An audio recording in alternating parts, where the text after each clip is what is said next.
जीवित आशा की पुस्तक प्रेरित यूहन्ना द्वारा लिखा गया प्रभु यीशु मसीह का प्रकाशित वाक्य अध्याय 8।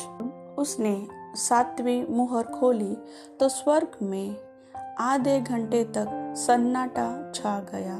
तब मैंने उन 7 स्वर्गदूतों को देखा जो परमेश्वर के सामने खड़े रहते हैं और उन्हें 7 तुरहियां दी गई। फिर एक और स्वर्गदूत सोने का धूपदान लिए हुए आया और वेदी के निकट खड़ा हुआ और उसको बहुत धूप दिया गया कि सब पवित्र लोगों की प्रार्थनाओं के साथ सोने की उस वेदी पर जो सिंहासन के सामने है चढ़ाए। उस धूप का धुआं पवित्र लोगों की प्रार्थनाओं सहित स्वर्गदूत के हाथ से परमेश्वर के सामने पहुंच गया। तब स्वर्गदूत ने धूपदान लेकर उसमें वेदी की आग भरी और पृथ्वी पर डाल दी, और गर्जन और शब्द और बिजलियां और भूकंप होने लगे। तब वे 7 स्वर्गदूत जिनके पास 7 तुरहियां थी उन्हें फूंकने को तैयार हुए।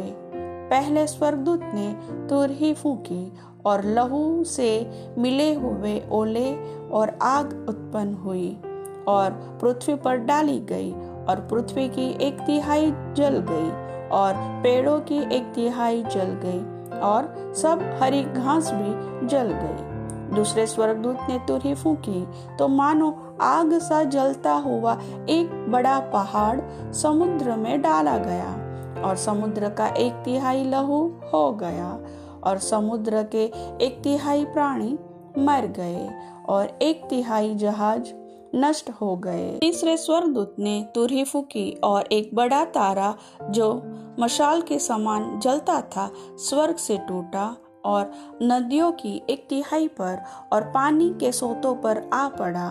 उस तारे का नाम नागदौना है, और 1/3 पानी नागदौना सा कड़वा हो गया, और बहुत से मनुष्य उस पानी के कड़वे हो जाने से मर गए। चौथे स्वर्गदूत ने तुरही फूंकी और सूर्य की 1/3 और चांद की 1/3 और तारों की 1/3 पर आपत्ति आई, यहाँ तक कि उनका 1/3 अंग अंधेरा हो गया और दिन की 1/3 में उजाला न रहा, और वैसे ही रात में भी।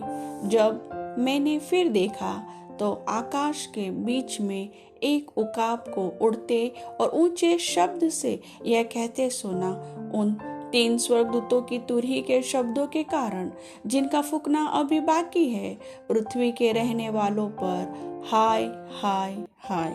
प्रभु वचन के सुनने वाले सभी भाई बहनों को समझ बुद्धि ज्ञान की आत्मा दे वचन को समझने के लिए। आमीन।